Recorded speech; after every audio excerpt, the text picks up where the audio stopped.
प्याज और लहसुन नॉनवेज होता है, इसे खाने से पाप लगता है। क्या है इसके पीछे की पूरी सच्चाई? क्या तुम विस्तार पूर्वक सभी को बता सकते हो? हाँ बिल्कुल, अगर हमें प्याज लहसुन के बारे में समझना है तो सबसे पहले समझना होगा समुद्र मंथन की एक घटना को। समुद्र मंथन हुआ था तो उसमें से निकला था एक अमृत का कलश, जो कि सभी को पता है। अमृत ग्रहण करने के लिए सारे देवता एक कतार में खड़े हो जाते हैं। भगवान विष्णु जो कि मोहिनी रूप धारण किए थे, देवताओं को अमृत बांटने लगते हैं। लेकिन उन्हीं देवताओं की कतार में एक असुर भी खड़ा हो गया था, जिसने एक देवता का रूप धारण कर लिया था। उस असुर का नाम था स्वरभानु। भगवान विष्णु अमृत बांटते बांटते स्वरभानु तक पहुंचे, उसको अमृत दे भी दिए। जैसे ही स्वरभानु ने वो अमृत ग्रहण किया, वैसे ही सूर्य देवता पहचान गए कि ये कोई देवता नहीं है बल्कि असुर है, जो कि देवता के रूप में हमारे सामने खड़ा हुआ है। भगवान सूर्य के बताते से ही भगवान विष्णु ने अपने सुदर्शन चक्र से स्वरभानु का सर धड़ से अलग कर दिया। लेकिन सर धड़ से अलग होने से पहले ही स्वरभानु उस अमृत को ग्रहण कर चुका था। स्वरभानु का जो सर हुआ वो कहलाया राहु और जो धड़ था वो कहलाया केतु। अब सर धड़ से अलग हुआ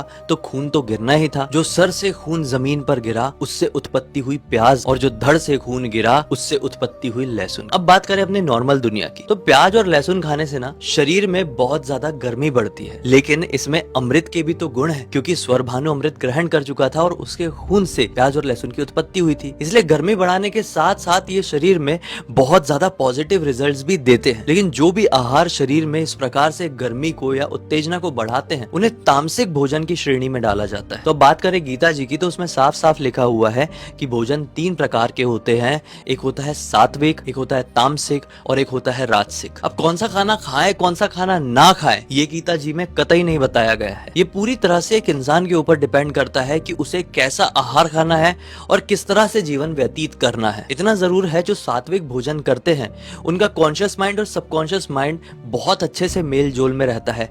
लेकिन जो तामसिक भोजन खाते हैं उनकी बॉडी उनके सबकॉन्शियस माइंड से उतने अच्छे से कनेक्ट नहीं हो पाती है। सबकॉन्शियस माइंड कुछ और नहीं बल्कि स्वयं श्री कृष्ण होते हैं। कहा जाता है कि हमारे ही अंदर सब कुछ होता है, भगवान भी और राक्षस भी। और अगर हम सात्विक भोजन ग्रहण करते हैं तो हमारा सबकॉन्शियस माइंड से तालमेल अच्छा बना रहता है और हम ऐसे ही कर्म करने लगते हैं जो हमें भगवत प्राप्ति कराता है, जो कि तामसिक या राजसिक भोजन करने से इतनी आसानी से प्राप्त नहीं हो पाता है। तो अब समझ में आया कि इंसान के ऊपर ही डिपेंड करता है कि उसे प्याज लहसुन या कोई भी दूसरा खाना खाना है या नहीं खाना है। वैसे इतना कुछ सुनने के बाद आपको क्या लगता है, क्या प्याज और लहसुन खाना चाहिए या ये नॉनवेज की श्रेणी में आता है? आप ही कमेंट सेक्शन में जरूर बताएं।